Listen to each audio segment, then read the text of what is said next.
Selamat berjumpa kembali dalam pembahasan kita yang masih erat kaitannya dengan topik-topik bisnis yang memang ini menjadi sesuatu yang teramat penting bagi kelangsungan roda ekonomi. Untuk kesempatan kali ini, topik yang akan menjadi bahan ulasan yaitu tentang resiko bisnis.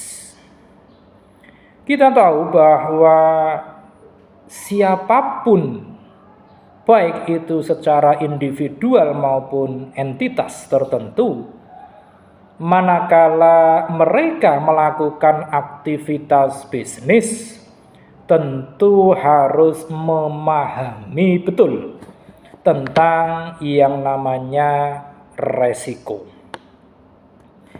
Dan manakala kita berbicara tentang resiko bisnis ini, maka sejatinya kita juga memiliki pemikiran bahwa yang namanya resiko bisnis adalah suatu potensi yang mengandung kemungkinan unsur-unsur kerugian ataupun ketidakpastian yang dapat mempengaruhi hasil dari kegiatan-kegiatan bisnis.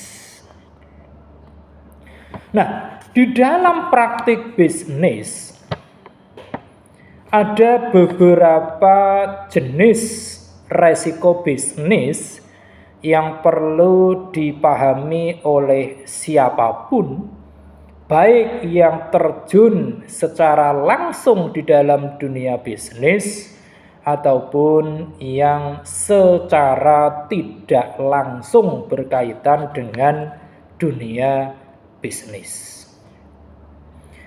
Kalau tadi kita berbicara tentang jenis resiko bisnis,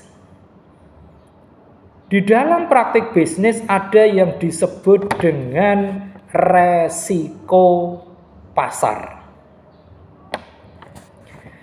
Resiko pasar ini akan sangat terkait dengan yang namanya perubahan-perubahan yang terjadi di dalam suatu pasar.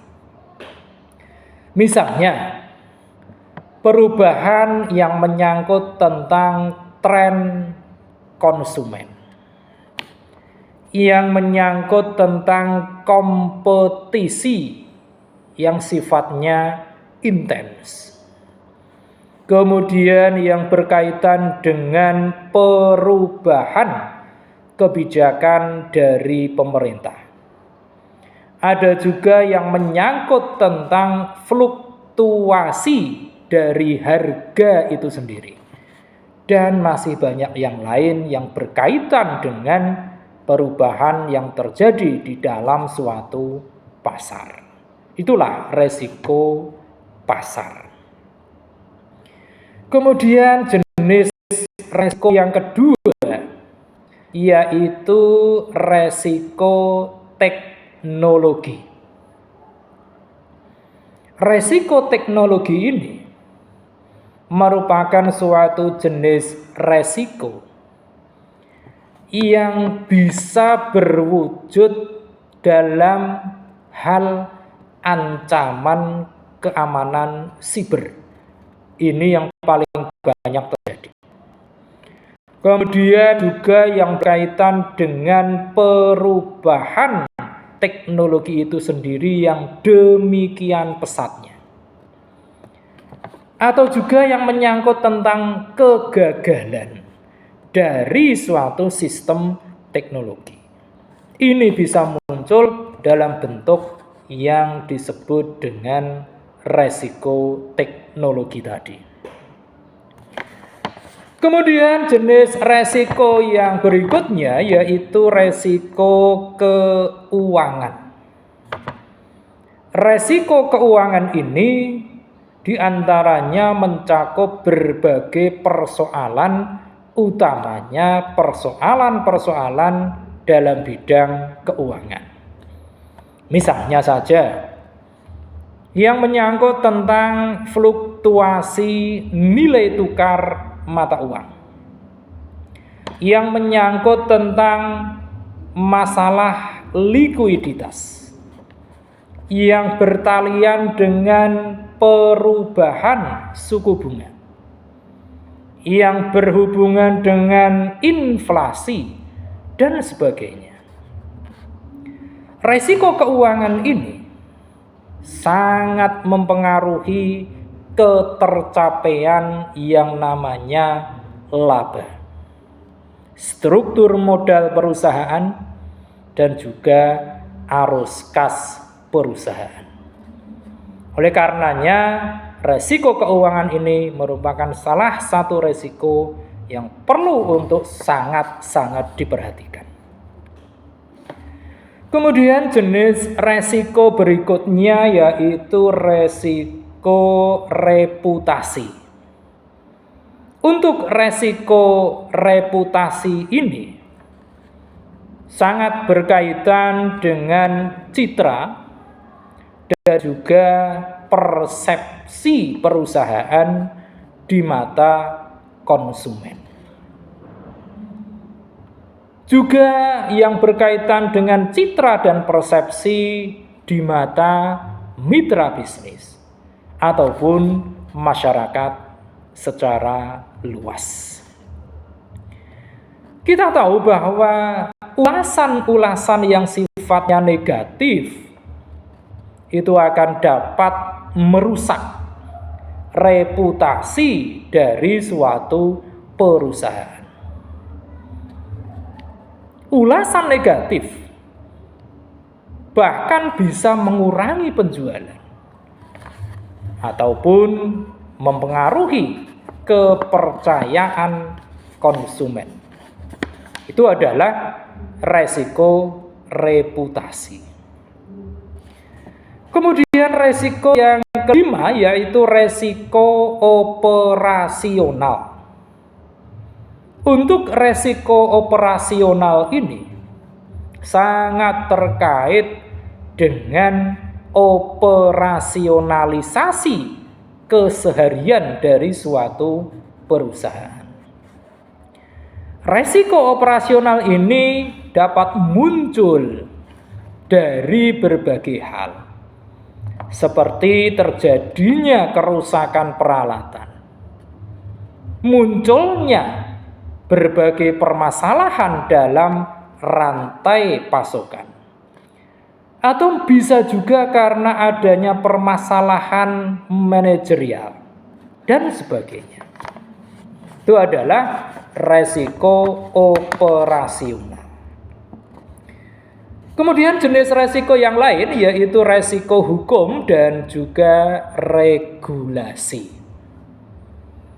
Resiko hukum dan juga regulasi ini akan muncul tatkala peraturan ataupun hukum yang mengatur operasionalisasi perusahaan itu melanggar ketentuan yang ada. Pelanggaran hukum ini tentu akan dapat mengakibatkan munculnya sanksi hukum yang serius. Oleh karenanya, resiko hukum dan regulasi ini harus benar-benar menjadi salah satu titik perhatian manakala suatu perusahaan ataupun entitas yang lain berbicara tentang resiko. Nah, selanjutnya ada suatu pertanyaan yang dalam hal ulasan ini merupakan salah satu yang menjadi esensi, yaitu tentang bagaimana cara untuk mengatasi resiko bisnis ini. Saya ulang, cara untuk mengatasi resiko bisnis. Ada beberapa cara yang bisa menjadi opsi bagi suatu perusahaan ataupun entitas bisnis. Cara yang pertama yaitu dengan diversifikasi usaha. Dengan memiliki beragam produk, maka suatu perusahaan tentunya akan dapat mengurangi, meminimalisasi resiko yang terkait dengan kegagalan dari suatu produk. Makanya diversifikasi usaha ini penting untuk dilakukan.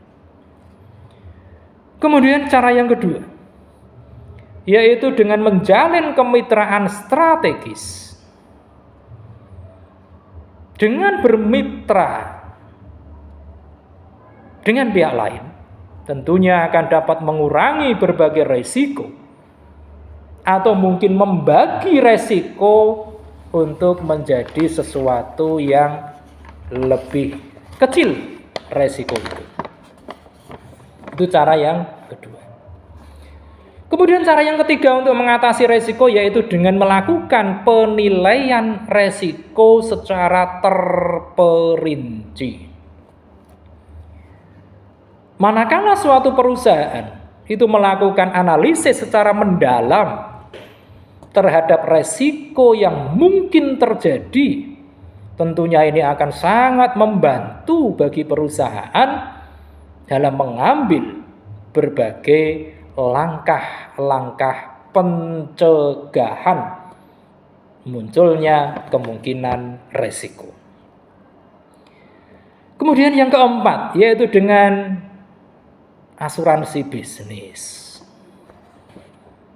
Dengan mengambil kebijakan yang berkaitan dengan asuransi yang sesuai dengan jenis-jenis resiko yang dihadapi, tentu saja akan dapat membantu perusahaan ataupun entitas bisnis dalam meminimalisasi resiko yang bisa muncul kapan saja. Nah, itu tadi beberapa cara mengatasi resiko bisnis.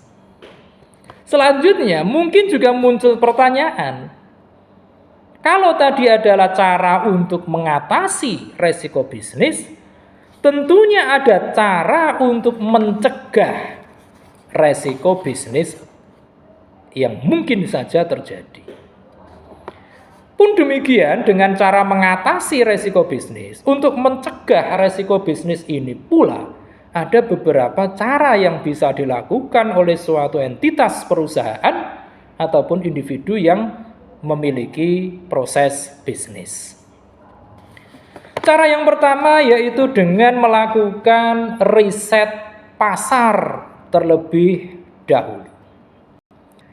Dengan melakukan suatu aktivitas berupa riset pasar, maka dalam hal ini suatu perusahaan akan dapat memperkirakan berapa produk-produk yang dapat terjual, sekaligus mengetahui tentang resiko yang mungkin saja terjadi.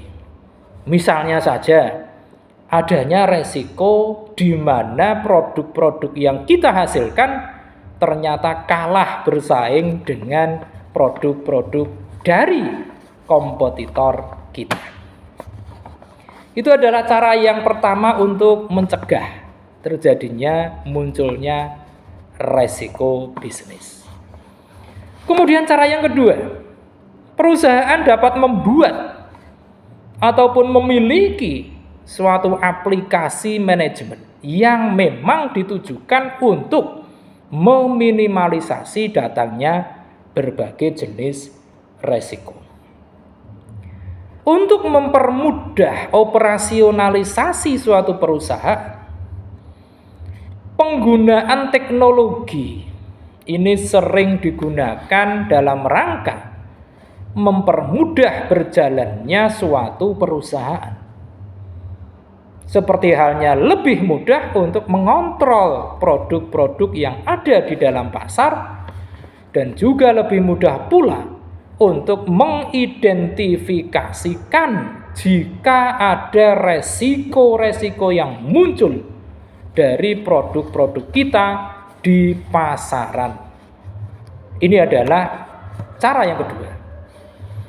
Kemudian cara yang ketiga untuk meminimalisasi ataupun mencegah terjadinya resiko bisnis, yaitu dengan cara memahami nilai tambah dari bisnis yang sedang dijalankan.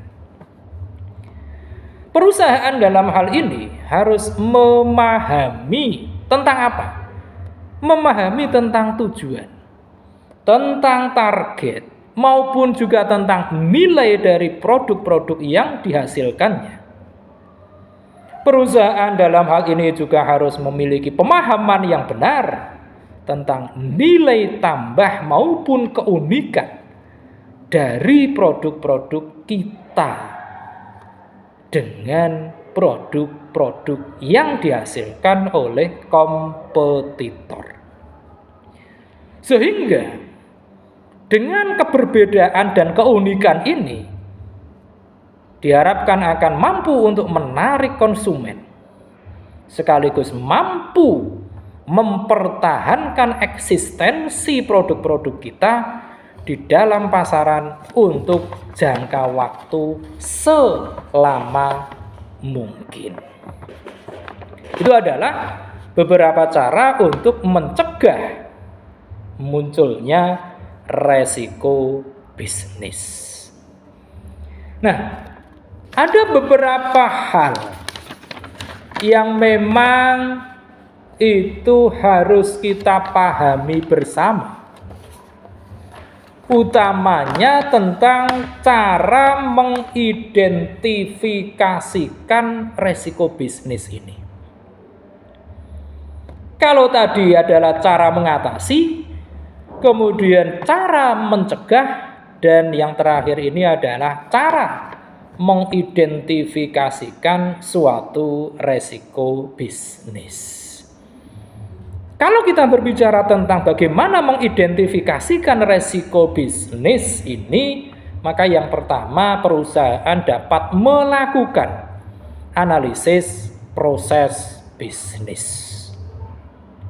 Untuk hal ini, perusahaan dapat melakukan suatu analisis, dan yang paling sering digunakan oleh kalangan perusahaan yaitu dengan memanfaatkan analisis SWOT untuk mengevaluasi kinerja dari perusahaan.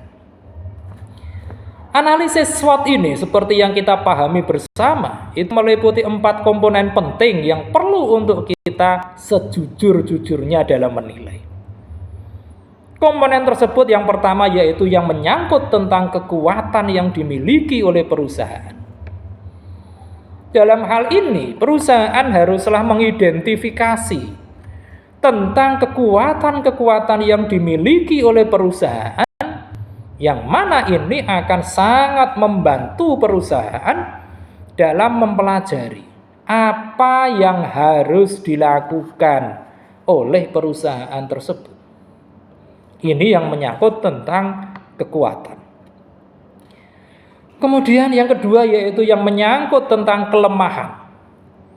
Ketika suatu perusahaan dapat mengidentifikasikan kelemahannya, tentu saja perusahaan tersebut akan dapat mengembangkan berbagai strategi untuk memperkuat dirinya pada area-area yang memang masih lemah ini.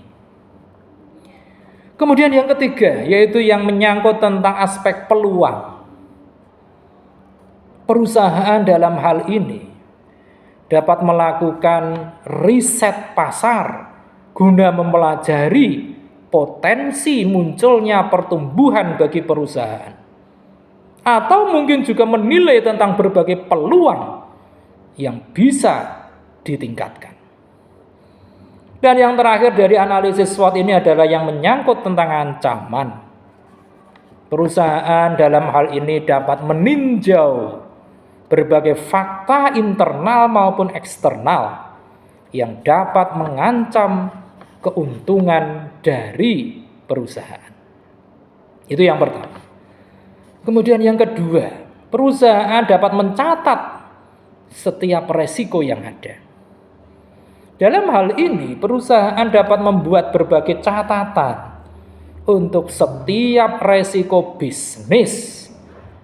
Yang mana ini tujuannya adalah untuk mempelajari tentang potensi-potensi ancaman yang sifatnya berulang, khususnya terhadap reputasi ataupun keuntungan perusahaan. Kemudian yang ketiga, untuk mengidentifikasikan suatu resiko, perusahaan dapat melakukan survei resiko di setiap level perusahaan.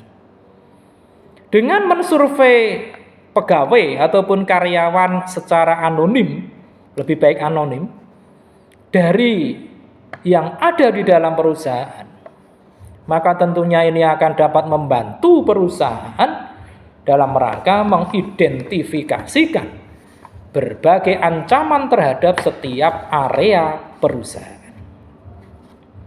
Dan yang keempat yaitu mengidentifikasikan resiko umum yang terjadi di perusahaan-perusahaan sejenis. Dalam hal ini perusahaan juga dapat melakukan riset pasar untuk mengidentifikasikan kekuatan, kelemahan, maupun juga resiko-resiko dari para pesaing yang ada di dalam bidang bisnis yang sama dengan bidang bisnis perusahaan kita. Demikian pembahasan yang teramat singkat kita kali ini tentang resiko bisnis. Mudah-mudahan ini memperluas cakrawala keilmuan kita dalam memahami proses bisnis yang sesungguhnya. Dan kita akan melanjutkannya dengan membahas berbagai topik yang lebih menarik lagi untuk sesi berikutnya. Terima kasih atas perhatian Anda semua. Dan jangan lupa setelah menyaksikan tayangan ini silakan klik di layar Anda untuk like, comment, subscribe, dan tentu saja jangan lupa share.